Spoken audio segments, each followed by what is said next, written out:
ഏവർക്കും നമസ്കാരം. ഒരു പുതിയ വീഡിയോയിലേക്ക് ഏവർക്കും സ്വാഗതം. ഇന്ന് ഞാനേ ഒരു യാത്രയിലാണ് കേട്ടോ. അപ്പോൾ യാത്ര എങ്ങോട്ടാന്ന് ചോദിച്ചിട്ടുണ്ടെങ്കിൽ ഒരു ഹോസ്പിറ്റലിലേക്കാണ് പോകുന്നത്. അതൊരു മെഡിക്കൽ കോളേജിലേക്കാണ് പോകുന്നത്.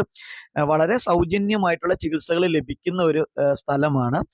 അതുമാത്രമല്ല, സൗജന്യമായി ചികിത്സ ലഭിക്കുക എന്ന് മാത്രമല്ല, വളരെ എഫക്റ്റീവായിട്ട് നമ്മളുടെ രോഗത്തെ പൂർണ്ണമായിട്ടും മാറ്റുന്ന ഒരു സ്ഥലം കൂടിയാണ് ഈ ഒരു മെഡിക്കൽ കോളേജ്.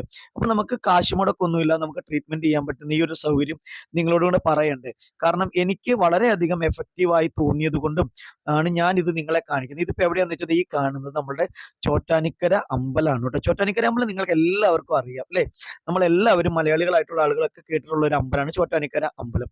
അതിന്റെ സൈഡിലേക്ക് ഒരു വഴിയുണ്ട്. ഈ കാണുന്ന ബ്ലൂ കളർ ബോർഡിൽ ഈ ബോർഡ് കാണുന്ന ഇതാണ് നമ്മൾ പറഞ്ഞ medical college, Padiyar memorial, doctor Padiyar memorial homoeopathic medical college ആണ്. അപ്പൊ ഇവിടുത്തെ ഒരു പ്രത്യേകത എന്താ വെച്ചാൽ, ഞാൻ പറഞ്ഞു സൗജന്യ ട്രീറ്റ്മെന്റ് ആണെന്ന് പറഞ്ഞാൽ, നമ്മൾ ആദ്യം വരുമ്പോൾ ഇവിടെ നമുക്ക് 200 രൂപ രജിസ്ട്രേഷൻ ഫീസും, പിന്നീട് നമ്മൾ ഒരു മാസത്തിനുള്ളിൽ വന്ന പൈസയൊന്നുമില്ല, പക്ഷെ ഒരു മാസം കഴിഞ്ഞാൽ 30 ദിവസത്തിന് ശേഷമാണെങ്കിൽ നമ്മളൊരു 150 രൂപയും കൂടി കൊടുക്കണം. പക്ഷേങ്കിൽ വളരെയധികം നല്ലൊരു ട്രീറ്റ്മെന്റ് ആണ്. മെഡിക്കൽ കോളേജ് ആയതുകൊണ്ട് തന്നെ അതിൻ്റെതായ ഫെസിലിറ്റി എല്ലാം ഉണ്ട്. അപ്പൊ നമ്മളെ കൊച്ചു വഴിയിലൂടെ ഇങ്ങനെ നടന്നു വരുമ്പോൾ വഴി രണ്ടായിട്ട് പിരിയുന്നുണ്ട് ഇവിടെ വരുമ്പോഴത്തേക്കും. അപ്പൊ ഇവിടുന്ന് നോക്കുമ്പോഴത്തേക്കും ഒരു കുഞ്ഞു ബോർഡുണ്ട്, doctor S N Padiyar road എന്നാണ് ഇത്. റോഡ് കണ്ട ചെറിയൊരു റോഡാണ്. ഇതൊരു മെഡിക്കൽ കോളേജിലേക്കുള്ള റോഡാണോ എന്നൊക്കെ നമ്മൾ വിചാരിക്കും. വീതിയൊക്കെ കുറവാണ്. പക്ഷെ ഇതിലൂടെ നടന്നു വരുമ്പോഴാണ് നമ്മൾ പറഞ്ഞിട്ടുള്ള ഈ ഹോമിയോപ്പതിക് മെഡിക്കൽ കോളേജ്. അപ്പൊ അസുഖങ്ങളില്ലാത്തവരായിട്ട് ആരുമില്ല. അപ്പൊ ഇവിടുത്തെ ഒരു പ്രത്യേകത എന്താ വെച്ചിട്ടുണ്ടെങ്കിൽ, ഇവിടെ വന്നു കഴിഞ്ഞാൽ എല്ലാ സെഷനുകളും ഇവിടെ വർക്ക് ചെയ്യുന്നുണ്ട്. ഇപ്പൊ നിങ്ങൾ ഈ ബോർഡിൽ കണ്ടില്ലേ, ഇവിടെ ഓരോ ദിവസത്തെ ഒ പിയിലും ഡോക്ടേഴ്സിന് ഒത്തിരി ഡോക്ടേഴ്സ് ഉണ്ട് കേട്ടോ. ഡോക്ടർമാരും പഠിക്കുന്ന കുട്ടികളും അങ്ങനെ ഡോക്ടർമാരായിട്ടുള്ളവരും ഒക്കെ ഉണ്ട്. അപ്പൊ ഇതാണ് ക്യാഷ് കൗണ്ടർ. ഇവിടെയാണ് നമ്മൾ രജിസ്ട്രേഷൻ ഇവിടെയാണ്. ഇത് കണ്ട കുട്ടികൾക്ക് കളിക്കാനുള്ള ഒരു സ്ഥലമാണ്. കുട്ടികളൊക്കെ ആയിട്ട് വരുവാണെങ്കിൽ അവരെ ഇതിൻ്റെ അകത്ത് വിട്ട് കഴിഞ്ഞാൽ അവർക്ക് കളിക്കാനുള്ള സൗകര്യവും സ്ഥലങ്ങളൊക്കെ ഉണ്ട്. പിന്നെ ഇത് കണ്ടില്ലേ, ഇത് പല്ല് ക്ലീൻ ചെയ്യും ഇവിടെ. നമ്മൾ പല്ലൊക്കെ പുറത്ത് ക്ലീൻ ചെയ്യണ എന്ത് പൈസയാണ്. അപ്പൊ ഈ കാണുന്ന നമ്പറിൽ വിളിച്ച് നമ്മൾ പ്രീ ബുക്ക് ചെയ്തതിന് ശേഷം വേണം നമ്മൾ പല്ല് ക്ലീൻ ചെയ്യാം. പിന്നെ ഇത് ഹോസ്പിറ്റലിലെ മൊത്തത്തിലുള്ള സ്ട്രക്ചറാണ് കേട്ടോ ഈ കാണുന്നത്. എല്ലാ അതിന്റെ ആ ഒരു മാപ്പാണ് ഈ കാണുന്നത്, ഓരോ ബിൽഡിങ്ങും എവിടെയാണ്. ഇവിടെ വന്നു കഴിയുമ്പോൾ നമ്മൾ നോക്കുമ്പോൾ ചെറിയൊരു ബിൽഡിംഗ് പോലെ തോന്നും, പക്ഷേങ്കിൽ അതിവിശാലമാണ്, ഒത്തിരി ഉണ്ട് കേട്ടോ. ഇത് നമ്മൾ മെഡിസിൻ ഒക്കെ തരുന്ന നമ്മുടെ ഫാർമസിയാണ്. ഡോക്ടേഴ്സ് തന്നെയാണ്, ഈ പഠിക്കുന്ന കുട്ടികളായിട്ടുള്ള ആൾക്കാരിൽ അവർ തന്നെയാണ് നമുക്ക് മെഡിസിൻ ഒക്കെ എടുത്തു തരുന്നത്.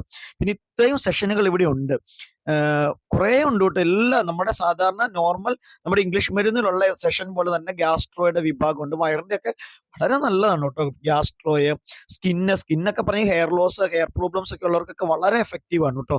അപ്പം ഇവിടെ നിങ്ങൾ ഞാനിത് വന്നത് കൊണ്ട് ഒത്തിരി ആളുകൾക്കും ഇങ്ങനെ ഒരു മെഡിക്കൽ കോളേജ് ഉള്ളതിനെ കുറിച്ച് അറിയത്തില്ല. ഇപ്പൊ ഇവിടെ നോക്കുമ്പോൾ കണ്ടോ, കുറച്ച് ബിൽഡിംഗ് ഒക്കെ മാത്രമേ തോന്നുള്ളൂ. പക്ഷേങ്കിൽ ഇതൊരു മുകളിലുള്ള ഒരു സ്ഥലമാണ്. ഇതിന്റെ താഴത്തേക്ക് കണ്ടു, ഞാനിപ്പോ താഴെ നിൽക്കുകയാണ് പാർക്കിംഗ് സ്ഥലത്ത്.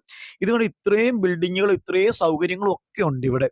നമ്മൾ ആ താഴെ കണ്ട ചെറിയ ബിൽഡിങ്ങിന്റെ താഴത്തേക്ക്, മുകളിൽ കണ്ട ചെറിയ ബിൽഡിങ്ങിന്റെ താഴത്തേക്ക് കണ്ടില്ല, 5 നിലയോളം ഉള്ള ബിൽഡിംഗ് ആണ് താഴത്തേക്കുള്ളത്. അപ്പൊ ഈ ഒരു മെഡിക്കൽ കോളേജിന്റെ സൗകര്യങ്ങൾ നിങ്ങൾക്ക് എപ്പോഴെങ്കിലും ട്രീറ്റ്മെന്റുമായിട്ട് ബന്ധപ്പെട്ട് നോക്കുകയാണെങ്കിൽ, ഹോമിയോപ്പതിയിൽ നമ്മൾ അവിടെ ഇവിടെയൊക്കെ പോകുന്നതിന് പകരമായിട്ട് നമുക്ക് മാറാത്ത എന്തെങ്കിലും അസുഖങ്ങളൊക്കെ ഉണ്ടെങ്കിൽ നിങ്ങൾ ഈ ഹോസ്പിറ്റലിൽ വന്ന് ട്രീറ്റ്മെന്റ് ചെയ്യുക, നല്ലതായിരിക്കും. അതിനാണ് ഞാൻ ഇതൊന്ന് പറഞ്ഞു തന്നത് നിങ്ങളോട്. പിന്നെ മറ്റൊരു കാര്യം എന്താ വെച്ചാൽ, നമുക്ക് ഇംഗ്ലീഷ് മരുന്നൊക്കെ കഴിച്ചു കഴിഞ്ഞാൽ നമ്മളുടെ വയറിന് മറ്റ് പല പ്രശ്നങ്ങളും നമുക്കുണ്ട്. ചിലർക്കൊന്നും മെഡിസിൻ കഴിക്കാൻ പോലും പറ്റത്തില്ല. അങ്ങനെയുള്ള ആളുകൾക്കൊക്കെ സൈഡ് എഫക്റ്റ് ഒന്നും ഇല്ലാത്തൊരു ട്രീറ്റ്മെന്റ് ആണ് നമ്മുടെ ഈ ഹോമിയോപ്പതിക്ക്.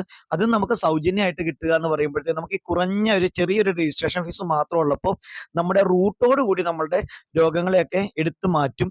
അപ്പോൾ എനിക്ക് ഇവിടെ വന്നിട്ട് വളരെയധികം ഗുണവും കുറവും മാറ്റവും ഒക്കെ ഉണ്ടായിരുന്നുകൊണ്ടാണ് ഞാൻ നിങ്ങളോടൊക്കെ, നമ്മുടെ സബ്സ്ക്രൈബേഴ്സിനോടൊക്കെ ഒന്ന് പറയുന്നത്.